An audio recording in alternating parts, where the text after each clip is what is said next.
Claudio Tejeda Varillas nace en septiembre de 1993, en la pequeña ciudad de Acatzingo de Hidalgo perteneciente al estado de Puebla, y es el hijo único de un talentoso arquitecto y de una dedicada profesora. Su educación ha tenido lugar en el estado de Puebla, en cuya capital estudia actualmente el tercer año de arquitectura. El deporte ha sido parte de su forma de vida, en especial la carrera de fondo. Cabe mencionar que también se prepara para su primer triatlón. Todo esto lo realiza a la par con la escritura, actividad en la que se inició a través de ensayos y relatos pequeños que tarde o temprano lo motivarían a escribir su primera novela. Bueno, es una pregunta ciertamente muy profunda y que me hicieron más de una vez en la primera presentación que realicé en el campus de la Benemérita Universidad Autónoma de Puebla, aquí en Acatzingo, y yo creo que ese título se deriva de la atmósfera que impera en la novela a lo largo de la narración, y también se deriva del hecho de que la identidad del protagonista no está del todo definida. Hay un cierto engaño al lector que se hace y que encuentra su relación tanto al principio de la historia como al final. Es decir, este misterio no puede ser esclarecido ni en la mitad ni a una cuarta parte de la narración, sino hasta que el lector llega a ese clímax, a ese punto donde los acontecimientos se hacen mucho más conflictivos.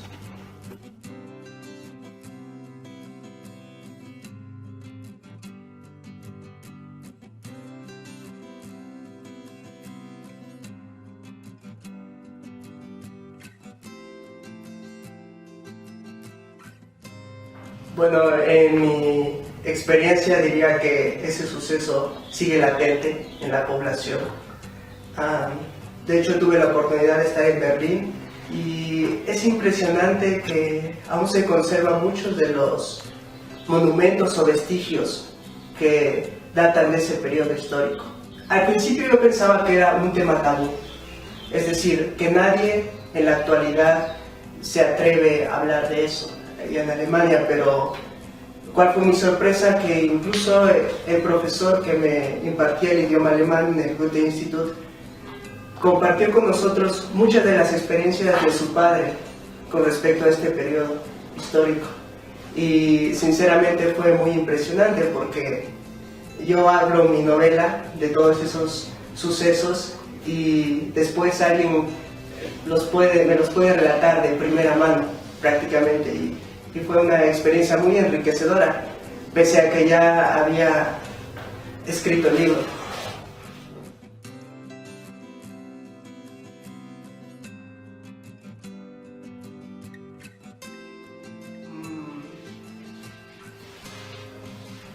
Quizás por más que quisiera negarlo, es decir, podría decirte en este espacio 1000 veces, no me lo he reflejado en él, pero yo creo que a fin de cuentas sí. Es decir, es imposible desprender muchos de los aspectos de la personalidad de este protagonista, que también son parte de lo que pienso, tal vez a un nivel inconsciente, subconsciente, no sé cómo lo quieras ver, pero yo creo que para todo autor es imposible no poner algo de sí mismo en la personalidad de su protagonista. Pasa en todo momento, yo creo.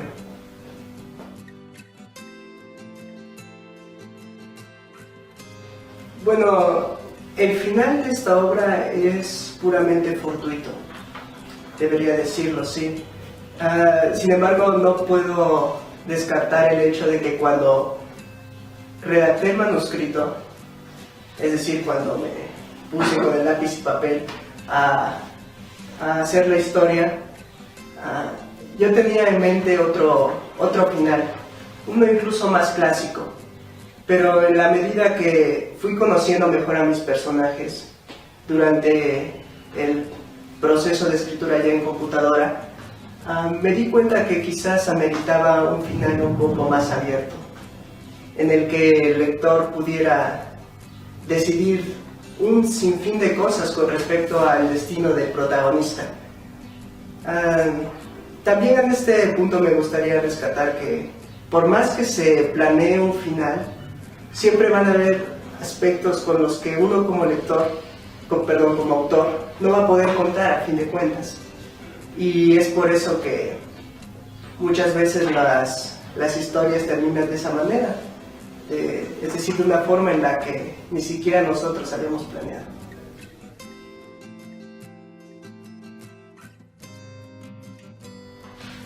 Bueno, pues en un principio quisiera decir que todo autor, antes de ser vendido, espera ser leído.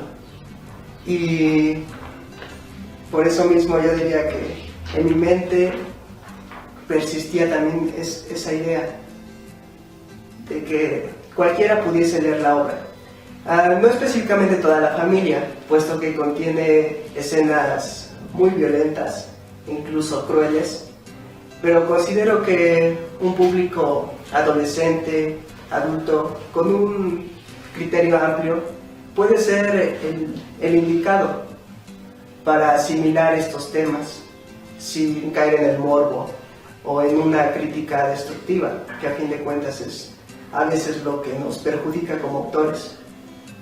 Y pues sí, definitivamente mi objetivo fue hacer la narración entendible, digerible, obviamente, pero sin pasar por alto esos aspectos formales de la redacción. Como tú lo has dicho, un vocabulario rico es muy importante, principalmente para que no se desprenda de la labor del autor ese arte.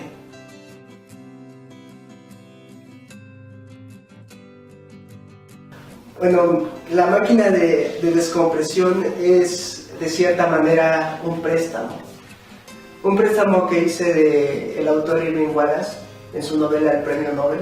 Él hace mención de esta máquina de descompresión que forma parte de los recuerdos escabrosos, diría yo, de uno de los personajes de su novela, que también tuvo experiencias muy significativas en la época del Holocausto. Y sí, no hay pruebas de que haya existido esa máquina, sin embargo sus efectos, yo diría a nivel de crueldad, son muy equiparables a los procesos de los que hacían uso los médicos nazis durante la época de Hitler. Como autor joven se tienen miles de opciones en mente. En un principio piensas, me meteré de lleno en una editorial comercial, venderán millones de mis libros, es todo un mar de sueños.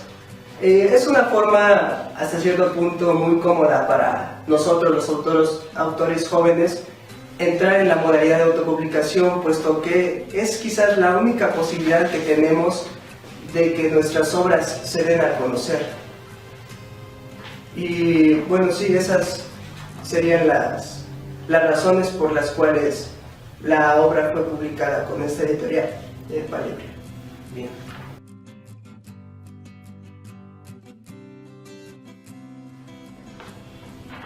Una pregunta muy interesante, la verdad. A mi gusto podríamos pasarnos horas y horas hablando de las posibles respuestas a tu interrogante. En esta primera presentación que realicé, cité a Pablo Neruda con su frase escribí solo para no morirme, ¿no? Y posteriormente la relacioné con la frase de Schopenhauer, que dice: es evidente que así como nuestro caminar no es más que el constante evitar una caída, del mismo modo la vida de nuestro cuerpo no es más que el constante evitar a la muerte, ¿no? Una muerte siempre postergada. Porque la pregunta ahora es ¿cómo posterga el escritor su muerte, ¿no? Y es precisamente a través de sus ideas puestas por escrito. De hecho, es como impide que aún después de que su proceso biológico haya llegado a su fin, es como evita ser olvidado. Y ese es un importante hasta cierto punto una tesis muy importante para mí. Y ahora que mencionas la palabra inspiración, ese tema es muy relativo. Por ejemplo, los poetas generalmente esperan este momento de inspiración, este chispazo. Pudiera decirse que pasan incluso semanas buscando un motivo por el cual escribir, pero en el caso de nosotros, los que nos dedicamos a la escritura de novelas largas, funciona de diferente manera. No puedes esperar un momento de inspiración, puesto que sabes de antemano que es un proceso larguísimo, quizás de años, y si te la pasas esperando esos momentos, esos chispazos, es probable que nunca termines de escribir tu obra. Y así este proceso de escritura se torna hasta cierto punto profesional. No puedes estar esperanzado a la inspiración para poder escribir. Eso es un hecho.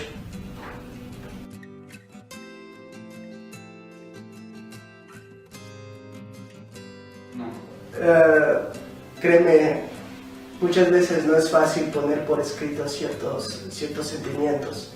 Sí. Muchas veces el proceso de la escritura no es totalmente satisfactorio. Por ejemplo, en el caso de matar un personaje, llega un momento en el que tú mismo te sientes como el asesino que perpetra ese crimen, porque describes detalladamente qué es lo que piensa, qué es lo que hace para quitarle la vida a una persona. Y es imposible no sentir cierta culpa. Tal vez suene tonto y loco, ¿no? Pero es así, definitivamente. Tanto poner los sentimientos por escrito termina por influir en ti, es decir, de una u otra forma. Pero ahora que lo mencionas, cuando se describen momentos felices, de dicha, pues también te da cierto impulso para la vida diaria.